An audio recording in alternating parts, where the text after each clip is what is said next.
WKAR is supported by the MSU Research Foundation, bringing new innovations to the marketplace for global impact. Learn more at msufoundation.org.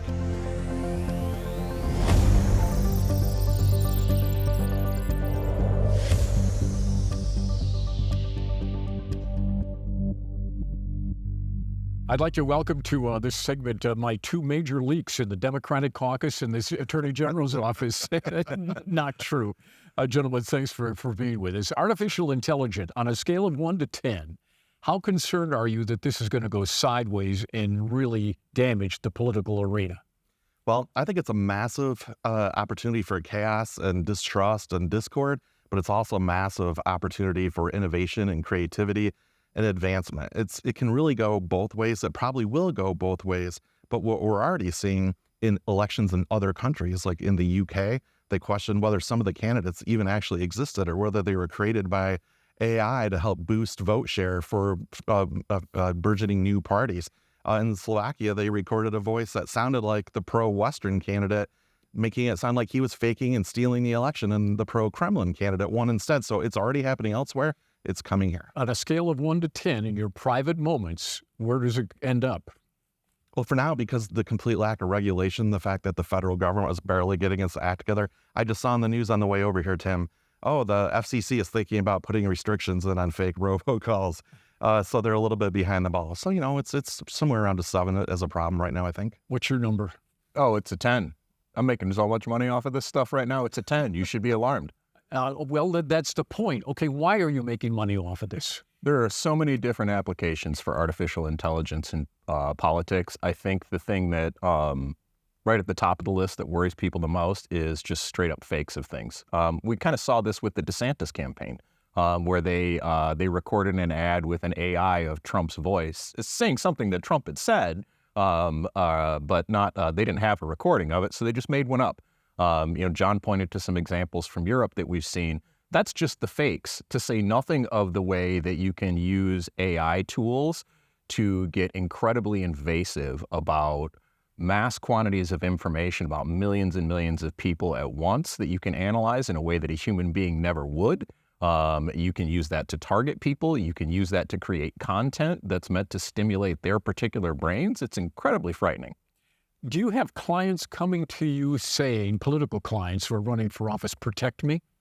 No, because we won't take money from politicians. They don't have very much. But we do have clients that are coming to us asking us affirmatively, how can we use these AI tools to move our cause forward? Really? Okay. And so give me an example. You don't have to name names, but what do you tell them? It depends on the application, but a good example of this is we had a client approach us about doing calls at scale to extract information from people.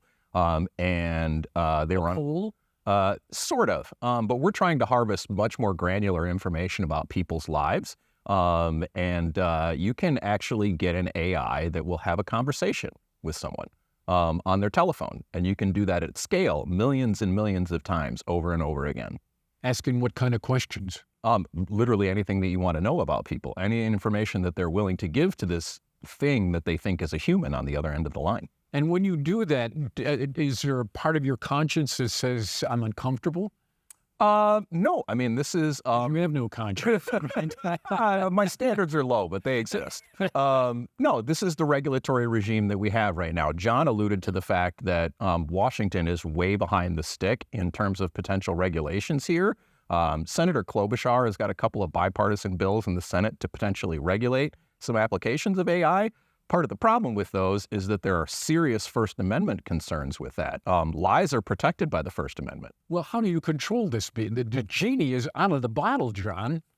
Yeah, it absolutely is. Like the most basic way we're seeing it used right now on a mass scale on campaigns is behind the scenes. The writers of the world are going to get replaced because if you need to create a texting program and you need 15 variations on one text to send out as a fundraising, ChatGPT can crank that thing out in like less than a minute. You'll have all of them. Now, you still need somebody that knows the strategy of the campaign because that's just a first draft devoid of your particular campaign's polling data and messaging strategy. So you still have to edit. But yesterday, I made this press release in 2 minutes, and it's actually pretty accurate. Veteran Michigan political reporter Tim Skubic announced his 2026 gubernatorial run. And not only did it crank out the full press release in AP style in less than a minute, it knew that your lack of direct political experience may become a focal point of the campaign. My lack of what? Direct political experience. And that the announcement That's true.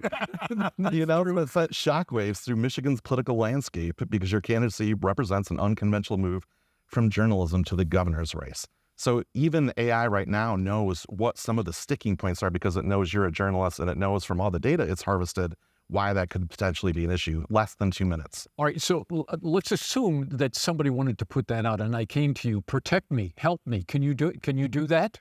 It basically becomes like what we call crisis comms, that we have to put everything else aside and go on the warpath talking to every reporter that we can find to show that it's fake. And that means that large campaigns are going to have to invest resources to do that. Small campaigns won't be able to do it. And what we know traditionally with campaigns is you drop the biggest bomb toward the end when the candidate can't respond. And what we're seeing is they'll call them swarms, that not just one of these things comes out, but suddenly on social media, there's 20 false information or disinformation things that come out, and a campaign can't respond to them all. So is it fair to say that this has the potential for dismantling our democracy? I think so, in the sense that voters won't know what to trust, and they already feel that way right now. If video content is the future, even though you've been on video content from the start, you're ahead of the game. What we had before are words. We have people putting false things in words on Facebook and that. Now videos and sound are coming out, to the extent that the fake audio of Joe Biden in the primary in New Hampshire this year that said, don't bother to come out and vote, just vote for me in the fall. It happened and everybody believed it. The DeSantis clip, that it was Trump's words, but they used AI to use Trump's voice to actually read it aloud because he hadn't actually done that, because his written stuff tends to be even more incendiary than his verbal stuff. So they added the verbal stuff to it. Nobody will ever know what's true or not. And unfortunately, what I think will happen is people just come to accept that you can't trust any of it. All right, so same question. Democracy at risk here through AI? Sure, absolutely. I think there are serious risks to democratic governance if people aren't able to participate honestly in politics and aren't able to find honest sources of information. I think it goes broader than just the democracy argument even. You know, we've seen fake AI images being deployed in conflicts around the world, in the Gaza war, right? We've seen both sides there using fake AI images to try to generate atrocities that aren't actually real. Never mind the atrocities that may already have happened. We've seen AI tools deployed in the Ukraine war. And we've also seen AI tools being deployed in the information war in social media, where you just create, fake AI-powered bot accounts that will carry on conversations, troll politicians, disseminate this false information and these fake videos. There's no way to ever trace those back to a person. So have you had clients come to you asking to use AI? Well, of course, they all want to know if it's available and is it usable. And That's what they ask first. they definitely want to know that. But the ethical ones don't want to fake it. But let's look at the gray line where we talked about earlier, First Amendment rights. You referred to lies, but B-roll footage showing fake families having a happy time at the park as the background of a political ad, that's perfectly acceptable. Commercial advertising, the same thing. We don't think any of those moms and dads and kids that we're seeing buy those great products online are real. They're fake. And so why can't AI just make that? Like, remember, there's the old episode, you probably never watched it, Tim, of Entourage on HBO, where they had James Cameron, the famous producer, and they had a joke in 2010, will we still need actors in 5 years? And he said, probably not. Well, we're getting to that point now where we aren't going to need them all. In Variety this morning, you can find an article talking about how right now when we watch a foreign language show or movie, which is becoming more and more popular, we don't have to have the words on the bottom of the screen as closed captioning anymore, because the technology is so strong, they can reshape the mouth and have it spit out a different language. So you could watch it in whatever language you want. The democratization of something like ChatGPT, where anybody like me can go on for free and type this thing in, it's going to have a massive effect on the generative AI visually for the big time campaign consultants in Washington, D.C. Because at the same time this technology is coming into play and it's actually usable, the political establishment in D.C. is being bought up by venture capitalists. They're looking any other place they can make a profit. And gee, it turns out that billions of dollars are now going through politics. That means it used to be your standalone polling firm, your standalone TV production firm, your standalone political firm. They're all bought up and put under one umbrella. and then empowered with millions and millions of dollars and resources, they're going to grab a hold of this stuff and take it to a whole nother level. While at the same time, because some of it is free and easy to use, campaigns that only have one staff person or maybe even the candidate can essentially fake a whole campaign, a website, all the writing, the press releases, all by themselves. You agree? Yes, absolutely. And I think it's, it's sort of the blessing and the curse at the same time that large institutions are able to, leverage massive computing power from these AI tools. The little guy can do it too, right? And so at the same time that it creates problems for what information can we trust, what's actually real, the being able to pull out what would normally be human labor from a campaign that's under-resourced creates opportunities for the little guy to potentially win.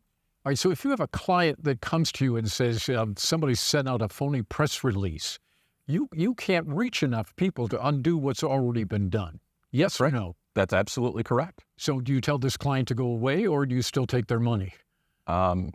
It depends on the context and whether we think we can actually help them. You can't unring that bell, but depending on what their goals are, you may be able to do enough damage control for them to survive or still achieve their goals. So there's even the opportunity, Tim, to make you, and essentially to the victim, where you flip the whole thing and bring more attention to yourself as the good guy who's being wronged. There's a lot of different strategies there. Yes. With media who gets snookered, and it's going to happen, it just is, we can go back to them and talk about them, and they'll do something different. They'll even bring up the fact that, something, devious is going on here. But because of social media, especially if it's advertised, is out there, that's the bell you can't unring. That one, that's out of control, isn't it? Yep. If we didn't have social media, our lives would be better, right? I mean, the owners of those social media companies seem to think so. It's why they largely don't let their children use them. All right, so what kind of safeguards do you have? Have you turned away clients who's requested stuff that crossed the line for you? Yeah, we have to create the ethical standards because the fact that the government is so far behind on creating any themselves. We do have to acknowledge that the state of Michigan passed new laws this year in an attempt to get in front of this, and the issue must pull and is important enough that we're seeing people like Detroit Mayor Mike Duggan was up testifying and talking about that legislation, saying what a big deal it is because he's seeing that to the public, they are nervous about something like this. It's a hot button issue outside of his governance. So he came to talk about it. So he's in the mix, even though normally that wouldn't be necessarily his thing. So that's a recognition that the polling shows that citizens and voters are really worried about, well, how do I know what I'm looking at is real at all, right? So state government has passed some laws, but to me, when I wouldn't risk 93 days in jail, but a misdemeanor, 93 days in jail, we've got all kinds of unscrupulous people, especially how do you find them? Because if they're running an outside super PAC or some group from somewhere else, it's a bunch of nameless, faceless stuff. It would take a prosecutor potentially years to figure out who actually threw this ad out at the last second to turn an election. Obviously, you guys are playing this game above boards because your careers are on the line. Okay, but there's got to be people in your business who don't give a hoot. Yeah, that's right. And some of this is, you mentioned the politicians being behind the stick on this. That's exactly right. These tools have been being used in commercial businesses for years and years and years. Typically, the way that it works for firms like mine and John is that we end up picking up the tools that large multinational corporations have already been using and bringing them into politics, right? But John's exactly right about this. And the cat's out of the bag. Like we're not going to live in a world without these AI tools being used. And so figuring out a regulatory regime for them that complies with the First Amendment is a really important task, and we're years away from it. Right. The biggest danger, like I think you imply there, is for people like us that are on the ground that actually see the media every day, that actually have to talk to candidates and have the respect of what we're going to do. We have to police what was going on with us. But when the off the record super PAC drops in from LA and starts blasting ads for the last 3 weeks of a campaign, what are they worried about? They're not worried about anything. They're a nameless, faceless organization. Nobody really knows who's behind it. The only risk they might take is the potential that a prosecutor somewhere would come after them under these new laws that Michigan enacted. All right, so if the government ops committee chair called you guys and said, what should we do? What would you tell them? I'm not sure there is a whole lot more you can do right now. They're basically pursuing, Tim, two tracks at the state level and right now at the FEC, where they're starting to put new rules on the table. But this rules process takes forever because it's government, right? good luck if they get it all enacted and in place by November. The first track is to require that when AI is used, that it has to be disclosed. Now, like I just said, commercial advertising right now and political advertising for decades has used fake stuff in their ads, fake families, fake factories, whatever it takes to get their message across. So we're in kind of a gray period here, but they've required that. And the second part is trying to ban deep fakes, that they're somehow intentional. And it kind of brings up that old question of like, well, when is it intentionally deceptive, or is it just telling a story? How they're going to prosecute those things, it's never been done before, is going to be very interesting. What's your recommendation? Yeah, it's really, really tough problem, again, because of the First Amendment. You know, John brought up the disclosure piece of this.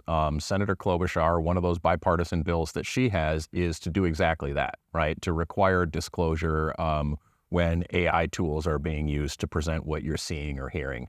That probably runs afoul of the First Amendment, right? Anonymous paid political speech is as American as apple pie. We know that because the founders were all engaged in it, right? That's what the Federalist Papers are. We're talking about a different scale. We're talking about different tools, right? It's an AI as opposed to a printing press. But it is in principle the same thing and probably runs afoul of the First Amendment.